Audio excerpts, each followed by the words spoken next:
এই সংসারে সব থেকে বেশি কঠিন কাজ কোনটা? কেউ বলবেন যুদ্ধ করা, কেউ বলবেন ধন অর্জন করা, আবার কেউ বলবেন জ্ঞান অর্জন করা সব থেকে বেশি কঠিন। এবার প্রত্যেক ব্যক্তির নিজস্ব অভিজ্ঞতা আছে, আর সেই অনুসারে তার নিজস্ব একটা উত্তর আছে। সাধারণভাবে দেখতে গেলে এই সংসারে সব থেকে কঠিন হলো তপস্যা করা, অর্থাৎ সব কিছু ত্যাগ করে তপস্যায় নিজেকে বিলীন করে দেওয়া। এবার এর থেকে বেশি কঠিন এই সংসারে আর কি বা হতে পারে? এই সংসারে, এই সমাজে, নিজের পরিবারের মধ্যে থেকেও ধৈর্য ধরে সামনে অগ্রসর হওয়া, এটা হলো সব থেকে কঠিন কাজ। কারণ যখন আপনি তপস্যা করেন তখন সেখানে আপনার ধৈর্য ভাঙার মতো কেউ থাকেন না, না কোনো বন্ধু, না কোনো আত্মীয়, না কোনো শত্রু, কেউ না। কিন্তু যখন আপনি এই সমাজে, এই পরিবারে থাকেন, কোনো না কোনো ব্যক্তি এসে আপনার ধৈর্যের বাঁধ ভেঙে দেওয়ার ক্ষমতা রাখেন। তারা আপনার ধৈর্যের বাঁধ ভেঙে দেয়, আর কখনো কখনো তারা অনিচ্ছাকৃতভাবেই সেটা করে থাকেন। কারণ তাদের মানসিকতা আপনার থেকে আলাদা, তাদের কর্ম আপনার থেকে আলাদা, তাদের দৃষ্টিভঙ্গি আপনার থেকে আলাদা, জীবন যাপন আপনার থেকে আলাদা। সেক্ষেত্রে আপনি ধৈর্যচ্যুত হন, প্রসন্নতা আপনার থেকে ছিনিয়ে নেওয়া হয়। সেই জন্য এই সংসারে, এই পরিবারের থেকেও ধৈর্য ধরে সামনে অগ্রসর হওয়া কোনো পর্বতের শিখরে গিয়ে তপস্যা করার থেকেও অনেক বেশি কঠিন। আর যে ব্যক্তি এই সমাজেই, এই পরিবারে, সেই সকল মানুষের মধ্যে থেকে গিয়েও ধৈর্য ধরে অগ্রসর হতে থাকেন, যারা এই কাজটা শিখে নিতে পারেন, তারাই কিন্তু জীবনে আনন্দ লাভ করতে পারেন। এই ধৈর্যই শেষে আপনার জীবনে প্রসন্নতা বহন করে আনবে। তাই ধৈর্য ধরে জীবনের পথে অগ্রসর হন, আর আমার সাথে ভালোবেসে বলুন রাধা রাধা। এই জীবনে তিনটি গুরুত্বপূর্ণ শব্দ আছে যা বোঝা আমাদের কাছে খুব গুরুত্বপূর্ণ, এবং এই তিনটি শব্দের নিজস্ব অর্থ আছে। প্রথম হলো সঙ্গবদ্ধতা, অর্থাৎ একসাথে মিলে কাজ করতে হবে, একসাথে মিলে পরিশ্রম করতে হবে, সামনে এগোতে হবে। এরকম করতে পারলে আপনার শক্তি বৃদ্ধি পাবে, আপনার ক্ষমতা বৃদ্ধি পাবে, আপনি এগোতে পারবেন এবং অনেক দূরে যেতে পারবেন। দ্বিতীয় হলো আত্মবিশ্বাস। হেরে যাওয়া বস্তুও আবার জিতে নিতে পারবেন। যদি আপনার নিজের আত্মবিশ্বাস থাকে তাহলে আপনি কখনো পরাজিত হবেন না। এবং তৃতীয় হলো অহংকার। জয়লাভ করার পরেও কিন্তু এটা আপনাকে পরাজিত করতে পারে। সেই জন্য জীবনে সঙ্গবদ্ধ হন, আত্মবিশ্বাস রাখুন, কিন্তু কখনোই অহংকার করবেন না। এই অহংকার আপনার থেকে সব কিছু কেড়ে নিতে পারে। এই অহংকারের জন্যই মথুরাপতি কংস নিজের পতনের দিকে অগ্রসর হয়েছিলেন। এই অহংকারকে ত্যাগ করুন, আর আমার সাথে ভালোবেসে বলুন রাধা রাধা। আমরা যখনই কোনো গাছের চারা রোপণ করি তখন সবার আগে পরীক্ষা করে দেখি যে যেখানে আমরা চারা রোপণ করতে চলেছি সেখানকার মাটি আদৌ উর্বর কিনা, সেই মাটি সেই চারাকে বাড়তে সাহায্য করবে কিনা। যখন একটা চারা রোপণের আগে আমরা এত কিছু ভাবতে পারি, তাহলে কাউকে বিশ্বাস করার আগে আমরা কেন ভাবি না? জীবনে কখনো এই বিশ্বাসরূপী চারা কোথাও রোপণ করার আগে বোঝার চেষ্টা করুন যে যার ওপর আপনি বিশ্বাস করতে চলেছেন সে কি আদৌ আপনার বিশ্বাসের যোগ্য কি না। ভেবে দেখুন সেই ব্যক্তি ভবিষ্যতে গিয়ে আপনার বিশ্বাস ভাঙতে পারে কি না। এটাও ভেবে দেখুন যে যাকে আপনি বিশ্বাস করতে চলেছেন তাকে আপনি বিশ্বাস করলে নিজের জীবনের উদ্দেশ্যে আপনি অগ্রসর হতে পারবেন কি না। আর তার জন্য প্রয়োজন সঠিক সিদ্ধান্ত, পরখ করা, কোনটা উচিত কোনটা অনুচিত সেটা বোঝা। আর তাতে কিন্তু আপনি সন্দেহবাতিক হবেন না, তাতে আপনি আরো নিপুণ হয়ে উঠবেন। তাই যদি আপনি নিপুণ হয়ে উঠতে চান তাহলে বোঝার চেষ্টা করুন, পরখ করে দেখুন, কোনটা উচিত কোনটা অনুচিত বুঝুন। আর বিশ্বাস তখনই করুন যখন আপনি 100% নিশ্চিত হবেন যে সে বিশ্বাসের যোগ্য। আসুন আমার সাথে ভালোবেসে বলুন, রাধা রাধা। রাধা কখনো কখনো আমার জন্য বড়ই সুগন্ধি আতর নিয়ে আসে, পারিজাত ফুলের মালা নিয়ে আসে আমার প্রসাধন করবে বলে, এবং আমার সব থেকে বেশি প্রিয় মাখন নিজে হাতে বানিয়ে আনে আমাকে নিজে হাতে খাইয়ে দেবে বলে, সবকিছু আমাকে প্রসন্ন করবে বলে। কিন্তু আপনি কখনো ভেবেছেন যে এই আতর কিভাবে বানানো হয়? সহস্র ফুলের পাপড়ি একসাথে পিষে নিতে হয়, তারপরে তার থেকে যে রস নিঃসৃত হয় সেই রস দ্বারাই আতর তৈরি হয়। অনেক সংখ্যক ফুলকে অসীম যন্ত্রণা ভোগ করতে হয়, তবে তারা আমার প্রসাধন সামগ্রী হয়ে উঠতে পারে। দুধ থেকে মাখন তৈরি করার জন্য কতটা পরিমাণ মন্থন সহ্য করতে হয় সেটা আপনি জানেন। ঠিক সেই রকমই হলো আমাদের জীবনও। বিপদও আসে, কঠিন পরিস্থিতিও আসে, এর সম্মুখীন হতে শিখুন। মনে রাখবেন, আপনি হলেন সেই দুধ যাকে মন্থন সহ্য করতে হবে মাখন হয়ে ওঠার জন্য। মনে রাখবেন, আপনি হলেন সেই ফুলের মতন যাদের পিষ্ট হতে হবে সুগন্ধি আতর হয়ে ওঠার জন্য, যাকে এই সংসার পছন্দ করে। কখনো কখনো জীবনে আপনার সাথে খারাপ শুধুমাত্র এই কারণে ঘটে যাতে আপনার শ্রেষ্ঠ রূপ এই সংসারের সামনে আসতে পারে। শুধুমাত্র কঠিন পরিস্থিতি এবং বিপদকে একটা সুযোগ হিসেবে দেখার চেষ্টা করুন। আপনার জন্য এই সংসার বদলে যাবে, সংসারকে দেখার দৃষ্টিভঙ্গি পাল্টে যাবে, আপনার ভাগ্য পাল্টে যাবে, আর এই মন প্রসন্ন হয়ে বলবে, রাধা রাধা। পাশা নামক এই খেলাটি আপনারা নিশ্চয়ই খেলেছেন, না খেলে থাকলে দেখেছেন, আর যদি দেখেও না থাকেন তাহলে নিশ্চিত রূপে শুনেছেন। মহাভারতের এই মহাযুদ্ধ কোথাও না কোথাও এই পাশা নামক খেলার কারণে হয়েছিল। পাশার এই বিচিত্র খেলা, দান, এইসবের কারণে কেউ নিজের মাথায় রাজ মুকুট পরিধান করেছিলেন, আবার সেখানে পরাজিত হওয়ার জন্য কাউকে বনবাসও ভোগ করতে হয়েছিল। কিন্তু এই খেলা সমাপ্ত হওয়ার পরে সমস্ত ঘুঁটি আর এই পাশার ছক একই পুটলিতে স্থান পেল। এটাই হলো আমাদের জীবন। এই সংসারে আমরা জয় পরাজয়ের বিষয়ে এতটাই ভাবি, এত চিন্তা করি যে এই জীবনের খেলার আনন্দটাই উপভোগ করতে পারি না। আর অবশেষে কি হয়? কেউ জয়ী হন, কেউ পরাজিত হন, কিন্তু দুজনেই একই স্থানে পৌঁছে যান। প্রত্যেক ব্যক্তি মৃত্যুর পরে একটি নির্দিষ্ট স্থানেই পৌঁছতে বাধ্য, কিন্তু ততক্ষণ এই জীবন, এই খেলা, তার আনন্দ উপভোগ করুন। এই সংসারে সেই ব্যক্তি শ্রেষ্ঠ স্থানে পৌঁছতে পেরেছেন যিনি এই সংসারকে প্রকাশ প্রদান করেছেন, যিনি কখনো জয় পরাজয় এ বিষয়ে ভাবেননি, শুধু এই জীবনের খেলার আনন্দ উপভোগ করেছেন। এটাই আপনিও করুন, আর আমার সাথে ভালোবেসে বলুন, রাধা রাধা। প্রত্যেক মানুষ নিজের জীবনে দুঃখ অনুভব করেন। প্রত্যেকের দুঃখ আলাদা হতে পারে। কারোর মনে এই দুঃখ থাকে যে সে তার বাবা মায়ের সব ইচ্ছে পূরণ করতে পারেননি। কেউ এটা ভেবে দুঃখ পান যে সে চিরকাল সদাচার করেছেন, সৎকর্ম করেছেন, কিন্তু তাও তাকে দুরাচারী বলে মনে করা হয়। কেউ এটা ভেবেও দুঃখ পান যে তার সামনে যে ব্যক্তি রয়েছেন তার চোখে তিনি শত্রু হয়ে উঠেছেন বা দুষ্ট হয়ে উঠেছেন, যেখানে তিনি হয়তো কোনো অনুচিত কাজই করেননি। এবার এই সমস্ত বিষয় নিয়ে ভেবে নিজের ব্যক্তিত্ব নিয়ে সন্দেহ প্রকাশ করবেন না। যদি নিজের ব্যক্তিত্ব নিয়ে কোনো সন্দেহ থেকে থাকে তাহলে কর্ম সংক্রান্ত প্রশ্ন করুন যে আপনি যা করেছেন তাতে কি উচিত ছিল, কি অনুচিত ছিল। যেটা প্রয়োজন সেটা এটা বোঝার যে আপনার অন্তর্মন, আপনার বিবেক আপনাকে কি বলছে, আর আপনার অন্তর্মন আর আপনার বিবেক আপনাকে যেটা করতে বলবে শুধু সেটাই করুন।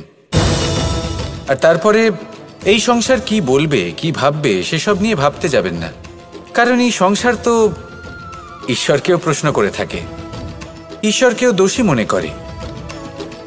কখনো কখনো যখন কোনো ঘটনা মানুষের ইচ্ছা অনুযায়ী ঘটে না, তখন মানুষ এটা বলে যে হে ঈশ্বর, আপনি আমার পাশে থাকলেন না, আপনি বড়ই কঠোর, এটা আপনার দোষ। যেখানে বেশিরভাগ সময় হয়তো সে নিজেই নিজের কর্মফল ভোগ করছে, আর কখনো কখনো ঈশ্বর হয়তো তার জন্য আরো ভালো কোনো পরিকল্পনা করে রেখেছেন, কিন্তু মানুষ সেটা বুঝতে পারে না। তাই দিনের শেষে যেটা প্রয়োজন সেটা হলো নিজের মনের কথা বুঝতে হবে। আপনার বিবেক কি বলছে শুধু সেটাই করুন আর সামনে এগোতে থাকুন। আমার সাথে ভালোবেসে বলুন, রাধা রাধা। পরিবর্তন, এটা হলো সৃষ্টির অমূল্য নিয়ম। এই সংসারে সবকিছু সময়ান্তরে পরিবর্তিত হয়, এই সময়ও পরিবর্তিত হয়। পরিবর্তন চিরকাল হয়ে এসেছে আর চিরকাল হতে থাকবে, কিন্তু এবার আমরা সেই পরিবর্তন কিভাবে লাভ করব যেটা আমাদের প্রয়োজন, যেটা আমরা চাই। আমরা জীবনে বিকাশ চাই। এই বিকাশ কিভাবে লাভ করতে পারি? এই প্রকৃতি কিন্তু আমাদের অত্যন্ত উত্তম উদাহরণ দিয়ে বুঝিয়েছে। একটি বিন্দুর উদাহরণ দিয়েছে যা ভবিষ্যতে একটা বিশাল নদীর আকার ধারণ করে। এটা কিভাবে হয়?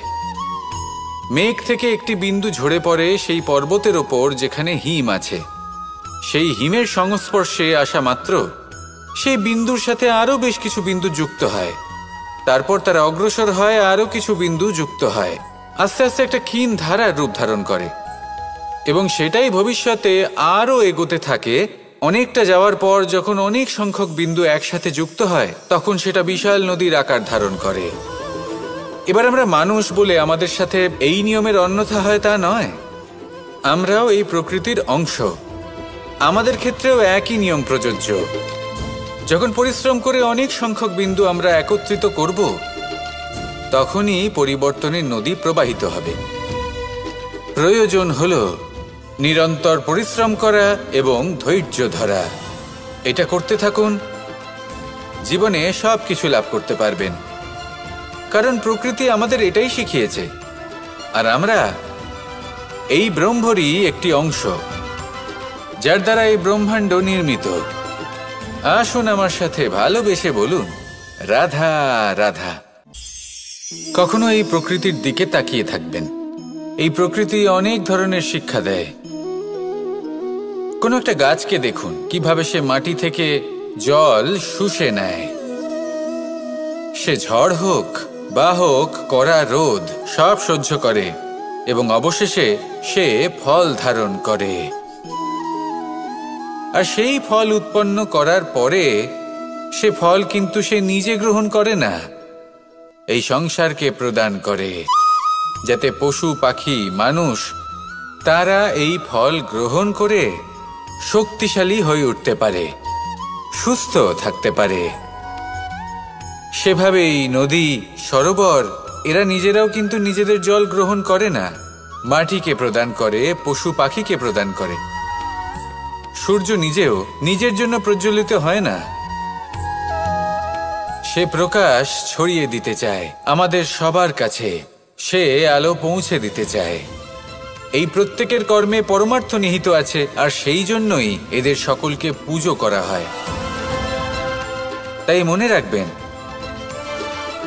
আপনার কাছে জীবন যাপনের অতিরিক্ত যা কিছুই আছে তা পরমার্থের জন্য। তাহলে তার সদ্ব্যবহার করুন আর আমার সাথে ভালোবেসে বলুন, রাধা রাধা। আমরা প্রত্যেকেই অবশ্যই এমন সময় দেখেছি যখন অনেকগুলো সমস্যা একসাথে আমাদের জীবনে এসে পড়ে। সমস্যা আমাদের প্রত্যেকের জীবনেই থাকে।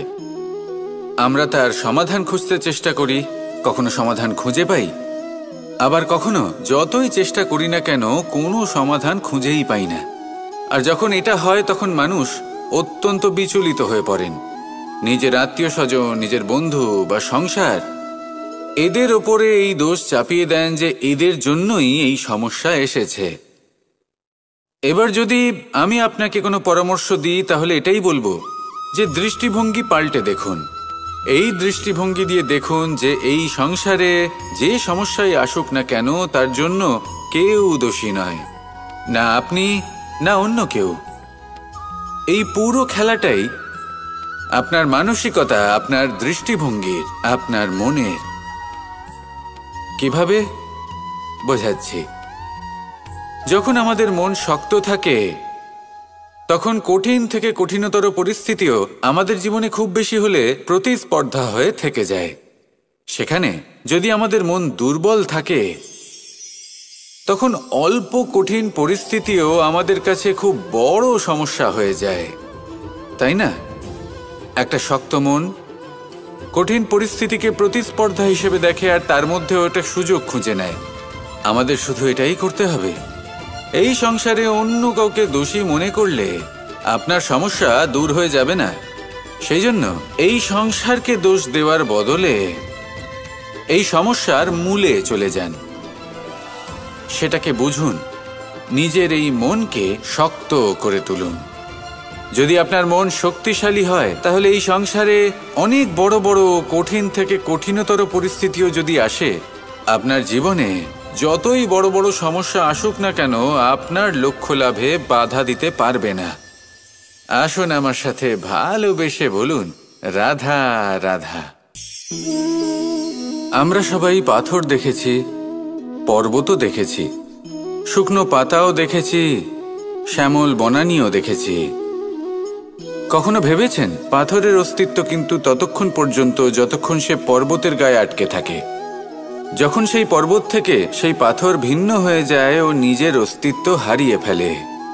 আস্তে আস্তে কখনো পাথর কেটে বা কখনো পিষ্ট হয়ে সেই পাথর আস্তে আস্তে মাটিতে পরিণত হয় এবং পূর্ণরূপে নিজের অস্তিত্ব হারিয়ে ফেলে। এটাই পাতার সাথেও হয়। এই পাতা যতক্ষণ গাছের ডালের সাথে যুক্ত ততক্ষণ তার অস্তিত্ব থাকে। যখনই ডাল থেকে বিচ্ছিন্ন হয়, সেও নিজের অস্তিত্ব হারিয়ে ফেলে। আর এটাই আমাদের সাথেও হয়। যতক্ষণ আমরা নিজেদের আপনজনের সাথে যুক্ত থাকি, আমাদের অস্তিত্ব বজায় থাকে। যখন আপনজনদের সাথে সম্পর্ক ছিন্ন করি, তখন আমরাও আমাদের অস্তিত্ব হারিয়ে ফেলি। এবার এই সংসারের প্রত্যেক ব্যক্তি স্বতন্ত্র থাকতে চান, আর অনেক ব্যক্তি স্বতন্ত্র থাকবেন বলে আপনজনদের দূরে করে দেন আর তাদের সাথে এই সম্পর্ক ছিন্ন করেন। এটা কি সত্যি প্রয়োজন? আপনজনদের সাথে সম্পর্ক ছিন্ন করে নিজের অস্তিত্ব হারিয়ে ফেলা প্রয়োজনীয়, নাকি আপনজনদের সাথে সম্পর্ক বজায় রেখে নিজেদের স্বতন্ত্র করে রাখা সেটা আবশ্যক? নির্বাচন আপনারই। আসুন আমার সাথে ভালোবেসে বলুন, রাধা রাধা। আপনি কি কখনো নৌকা যাত্রা করেছেন? করে না থাকলেও নিশ্চয়ই দেখেছেন যে এই জল যা নিজের অন্তরে সব কিছু সমাহিত করে নিতে পারে, এই নৌকা সেই জলের ওপরেই ভেসে থাকে। নদীর স্রোত কাটিয়ে সে সামনে অগ্রসর হয়। কিন্তু যদি এই নৌকায় কোনো ছিদ্র হয়, তাহলে কিন্তু সেই নৌকা ডুবে যাবে। আর এতে কোনো তফাৎ হবে না যে সেই ছিদ্র ছোট নাকি বড়, নৌকা ডুবে যাবে। এই ছিদ্র হলো আমাদের জীবনে আমাদের অপগুণ, আমাদের দোষ, আমাদের বিকার। কখনো এটা ভাববেন না যে এই দোষ খুবই ছোট, এতে কিছুই যাবে আসবে না। না, সেই ছোট দোষ, সেই ছোট বিকার, যদি সেটাকে শুধরে না নেন, তাহলে সেটা আপনাকে আপনার পতনের দিকে নিয়ে যাবে। শেষ পর্যন্ত এটা আপনার ওপর নির্ভরশীল যে আপনি কি চান। আপনার জীবনের এই নৌকা এভাবেই ডুবে যেতে দেখবেন, নাকি নিজেকে শুধরে নিয়ে সেই নৌকার সেই ছিদ্রটাকে ভরিয়ে তুলতে চাইবেন? নির্বাচন আপনার। আসুন আমার সাথে ভালোবেসে বলুন, রাধা রাধা। জল, জলই পৃথিবীতে বেঁচে থাকার জন্য আবশ্যক তো বটেই, কিন্তু এই জল আমাদের একটা অত্যন্ত গুরুত্বপূর্ণ শিক্ষা প্রদান করে। কখনো এই জলকে দেখেছেন? যে পরিস্থিতিতেই এই জল প্রবাহিত হোক না কেন, এর উপর যা কিছুই প্রভাব থাকুক না কেন, এর পথে যতই বাধা আসুক না কেন, তার মধ্যে থেকে ও নিজের পথ ঠিক বের করে নেয়, কিন্তু নিজের প্রবাহ থামতে দেয় না, ক্রমাগত অগ্রসর হতে থাকে। সেরকমই একটা শিক্ষা যেটা আমরা জল থেকে পেয়ে থাকি, তা হলো এটা: আমরা যখন জলের দিকে তাকাই তখন আমরা নিজের প্রতিবিম্ব দেখি, স্পষ্টভাবে দেখতে পাই। কিন্তু তখনই দেখতে পাই যখন এই জল শান্ত থাকে, স্থির থাকে। যদি এই জল অশান্ত হয়ে থাকে, স্থির না হয়, তাহলে আমরা এতে নিজের প্রতিবিম্ব দেখতে পাই না। এটাই আমাদের মনের সাথেও হয়ে থাকে। যখনই জীবনে কোনো সংকট আসে, যদি আমরা শান্ত মনে, স্থির মনে সিদ্ধান্ত নিই, তাহলে সেটা এমন একটা শীতল সিদ্ধান্ত হবে যেটা আমাদের ভবিষ্যৎকে একটা শ্রেষ্ঠ স্থানে নিয়ে যাবে। যদি এই মন অশান্ত হয়, বিচলিত হয়, পীড়িত হয়, দুঃখিত হয়ে থাকে, রুষ্ট হয়ে থাকে, তাহলে অনেক সময় আমরা এমন সিদ্ধান্ত নিই যেটা আমাদের জন্য অনুচিত প্রমাণিত হয়। যখন আপনি ক্রুদ্ধ ছিলেন বা দুঃখের বশে ছিলেন, তখন অনেক সময় হয়তো এমন সিদ্ধান্ত নিয়েছেন যেটার জন্য ভবিষ্যতে আপনি অনুশোচনা করেছেন। এবার দেখুন, এই আবেগগুলো থেকে আমরা পালাতে পারবো না, কিন্তু এই আবেগগুলো আপনার উপর কতটা প্রভাব ফেলবে সেটা আমরা অবশ্যই ঠিক করতে পারি। এই মনকে আমরা নিয়ন্ত্রণ করতে পারি। এটাই করুন, চিন্তা করুন, এই মনকে শান্ত রাখুন, স্থির হতে চেষ্টা করুন, আর তারপরে সিদ্ধান্ত নিন। আসুন আমার সাথে ভালোবেসে বলুন, রাধা রাধা। এই সংসারে ভৌতিক বস্তুরও নিয়তি আছে। যারাই এই সংসারে আসে বা উৎপন্ন হয়, তারা কিছুমাত্র সময় পর্যন্তই এখানে থাকতে পারে, আর তারপরে সেও লুপ্ত হয়ে যায়, অর্থাৎ সে নিজেও এই পঞ্চমহাভূতে সমাহিত হয়ে যায়। আমাদের সাথেও ঠিক এটাই হয়। সেই জন্যই ঈশ্বর দ্বারা প্রদত্ত এই উপহারের বিষয়ে ভাবুন, এই জীবনের বিষয়ে ভাবুন। ঠিক যেমন বিশ্বাস ভঙ্গ হলে কোনো ব্যক্তি আমাদের কাছে অপরিচিত হয়ে যান, ঠিক সেরকমই শেষ নিঃশ্বাস ত্যাগের পর এই শরীরও আমাদের কাছে পরই হয়ে যায়। তাই এই শরীর থাকাকালীন শ্রেষ্ঠভাবে একে সদ্ব্যবহার করুন, এই জীবনে শ্রেষ্ঠ কর্ম করুন, আর এই জীবনকে শ্রেষ্ঠভাবে যাপন করার জন্য কিছু কথা বোঝা প্রয়োজনীয়। যদি আপনি কারোর প্রশংসা করেন, তাহলে পূর্ণ হৃদয় দিয়ে করুন। যদি আপনি হস্তক্ষেপ করে থাকেন, তাহলে মস্তিষ্ক দ্বারা করুন। যদি আপনি সমীক্ষা করেন, তাহলে বিবেক দ্বারা করুন। যদি আপনি ধন অর্জন করতে চান, তাহলে নীতি অনুসারে চলুন। যদি জীবনযাপন করতে চান, তাহলে রীতি মেনে করুন। আর যদি ঈশ্বরের ভজন করতে চান, তাহলে ভক্তিভাব নিয়ে করুন। শুধু এই কথা মনে রাখবেন যে আপনার এই জীবন কিন্তু অনিশ্চিত কাল পর্যন্তই আছে। কতক্ষণ আছে সেটা কেউ জানে না। তাই কিছু মুহূর্ত যেটা যাপন করতে আমরা এখানে এসেছি, সেখানে ক্রোধ, অহংকার, ঈর্ষা, এইসব আবেগের কি গুরুত্ব বলুন তো? এগুলো ত্যাগ করুন। মানুষকে ক্ষমা করতে শিখুন, আস্তে আস্তে বিশ্বাস করতে শিখুন। এই সংসারে নিঃস্বার্থভাবে প্রেম করতে শিখুন, আর সবার মধ্যে আনন্দ বিতরণ করুন। তাই এই সব গুণ যদি আপনি আত্মসাৎ করতে পারেন, তাহলে আপনার জীবনে শুধু আনন্দ এবং আনন্দই বিরাজমান হবে। আসুন আমার সাথে ভালোবেসে বলুন, রাধা রাধা, রাধা রাধা, রাধা রাধা। ধর্মরথের 4টি অশ্ব চালানোর জন্য যিনি সারথি হবেন, তার যে 4টি গুণ থাকা প্রয়োজন, সেই সমস্ত গুণ অর্জুনের মধ্যে উপস্থিত রয়েছে।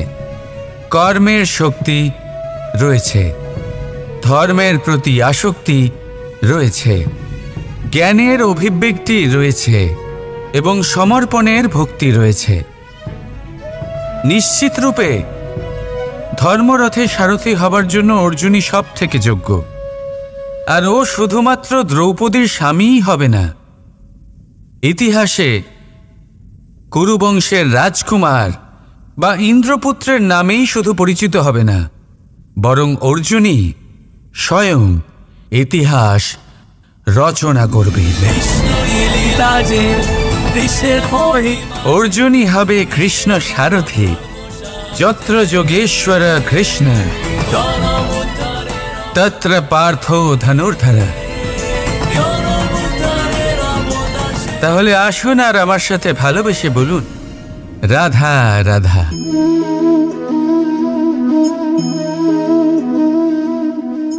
আপনার কি মনে হয় আমি কি করছি? আপনি বলবেন আমি প্রদীপ জ্বালাচ্ছি। সঠিক, কিন্তু প্রশ্ন হচ্ছে যে আমি কি আপনাকে বলেছি যে একে প্রদীপ বলা হয়? না।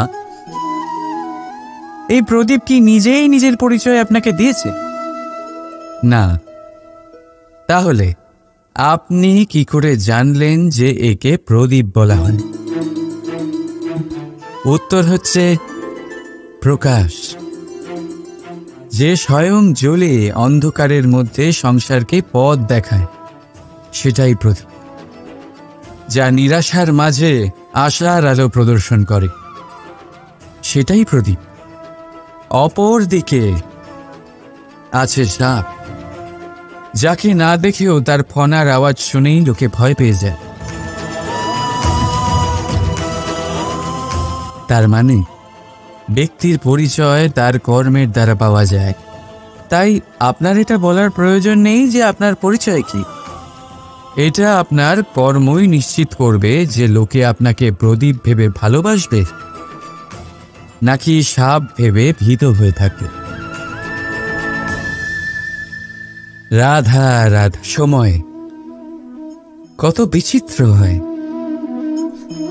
সময় আমাদের পক্ষে থাকলে আমরা নিজেদের রাজা মনে করে নিই, আর সেই সময় যদি বিপক্ষে চলে যায় তাহলে নিঃস্ব হতে সময় লাগে না। তাই মানুষের একটা অভ্যেস আছে, খারাপ সময়ের জন্য কিছু সঞ্চয় করা। আত্মীয়, বন্ধু খারাপ সময় পাশ থেকে সরে যায়। যশ, মান প্রতিকূল সময় চিরস্থায়ী হয় না। তাই মানুষ মনে করে অর্থ সঞ্চয় করাই শ্রেয়। অর্থের কোনো হৃদয় নেই যা সময়ের সাথে পরিবর্তিত হবে। সংসার বলে সর্বদা অর্থ সঞ্চয় করতে থাকুন। খারাপ সময় অবশ্যই কাজে লাগবে, কিন্তু আমি বলবো শুভ কর্ম করতে থাকুন, আনন্দে থাকুন, নিজের ওপর আর ঈশ্বরের ওপরে বিশ্বাস রাখুন। খারাপ সময় কখনো আসবেই না।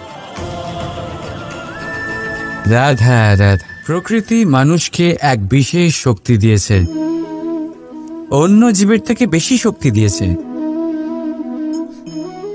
স্মরণ শক্তি।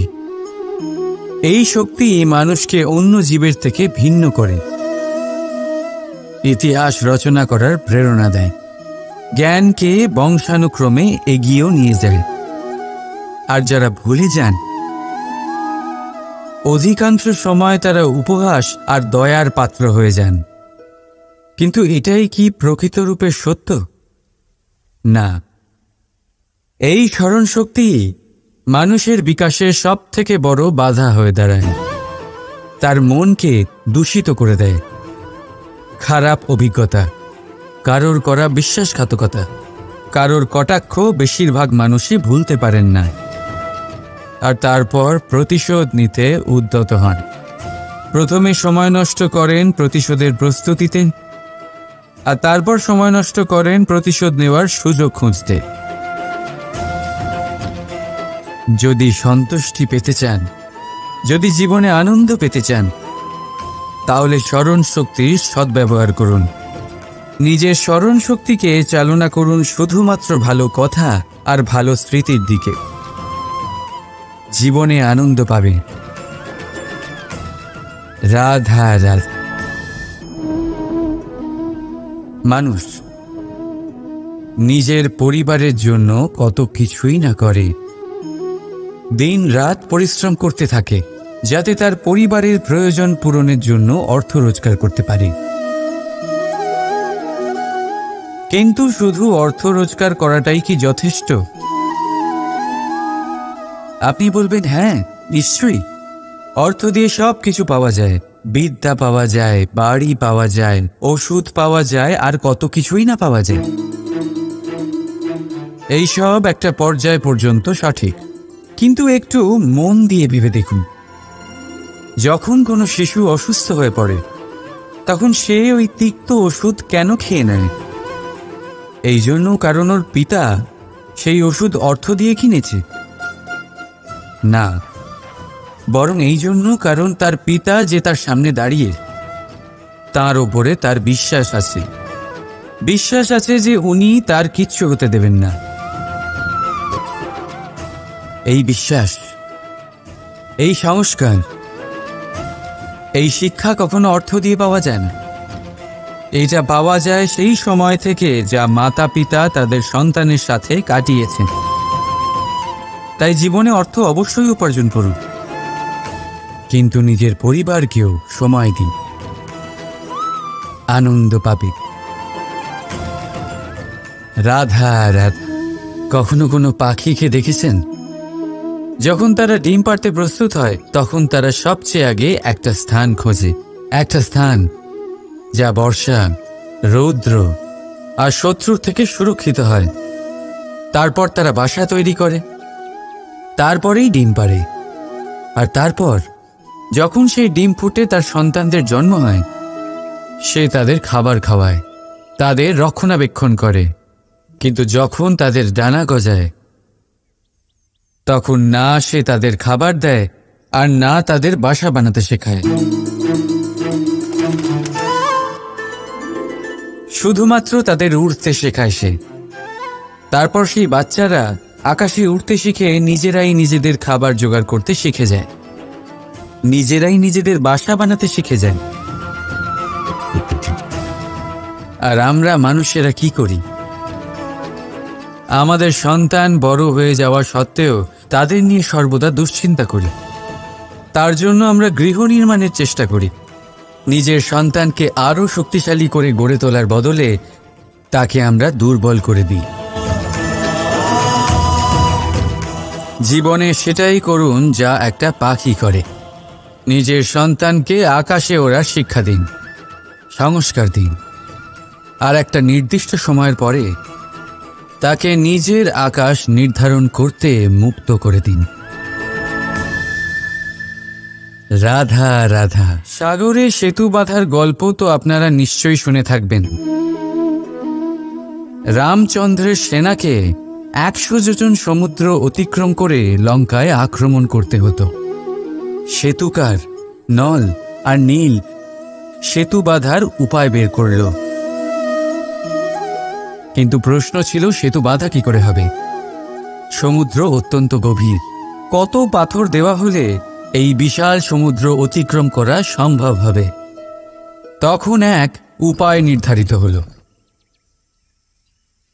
পাথরের ওপর লেখা হলো রামের নাম। আর যখন সেই পাথরগুলোকে সাগরে ফেলা হলো, সেগুলো ভাসতে লাগলো। এবারে কেউ বলবেন এটা রামচন্দ্রের নামের মহিমা, কেউ বলবেন এটা নারায়ণের কোনো জাদু। কিন্তু না, এটা রামচন্দ্রের সেই গুণ, ওনার ব্যক্তিত্বের সেই মহান দিক যা ওনার প্রতিনিধিত্ব করেছে। তাই সেই পাথরও সাগরে ভেসে ওঠে।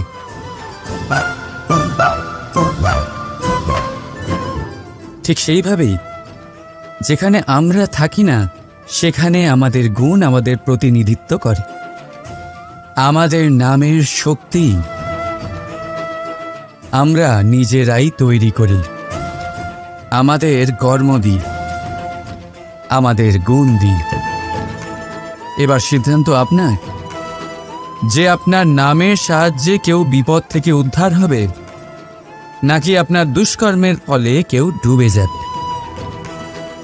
ভালো করে ভেবে দেখুন। রাধা রাধা। আমাদের জীবনে গুরুজনেরা, জ্ঞানী মানুষজন সবসময় একটা কথা বলেন, ধৈর্য ধরো। শুধুমাত্র দুটো শব্দ, কিন্তু কতটা বিশাল সেটা বোঝার চেষ্টা করুন। ছোট একটা অস্ত্র হাতে নিন এবং একটা বিশাল পর্বতে নিরন্তর প্রহার করতে থাকুন। ধৈর্য ধরে সেই কাজ করতে থাকুন। এমন একদিন আসবে, এই বিশাল পর্বতে আপনি একটা পথ তৈরি করবেন।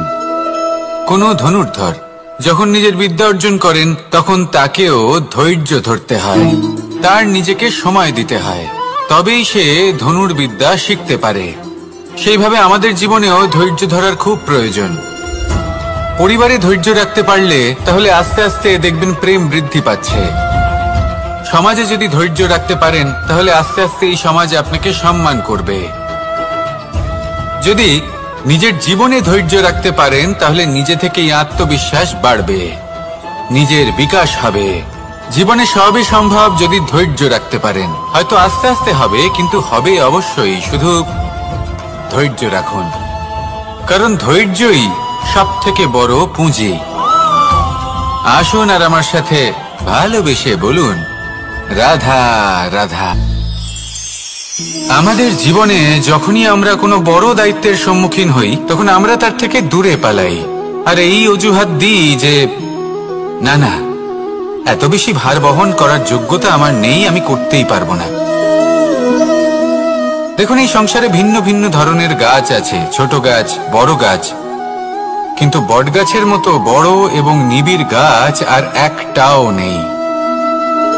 সে নিঃস্বার্থভাবে এই সংসারকে সেবা করে যায়, ছায়া প্রদান করে, শীতলতা প্রদান করে।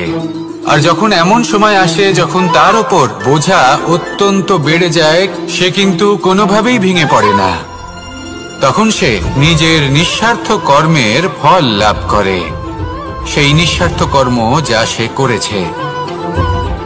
তার দেহ থেকে ছোট ছোট ঝুড়ি বার হয় এবং তা কাণ্ডের আকার ধারণ করে। সেই কাণ্ড মাটির কাছে পৌঁছয় এবং তারপর তা বটগাছের সহায়ক হয়ে ওঠে। সে ভেঙে পড়ে যায় না।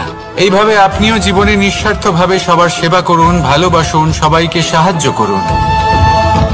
যেদিন আপনার ওপর বোঝা অত্যন্ত বেড়ে যাবে, সেদিন এই সব মানুষ আপনাকে সাহায্য করার জন্য আসবেন, আপনার শক্তি হয়ে উঠবেন, আর আপনি বটগাছের মতোই মহান এবং বিশাল হয়ে উঠবেন।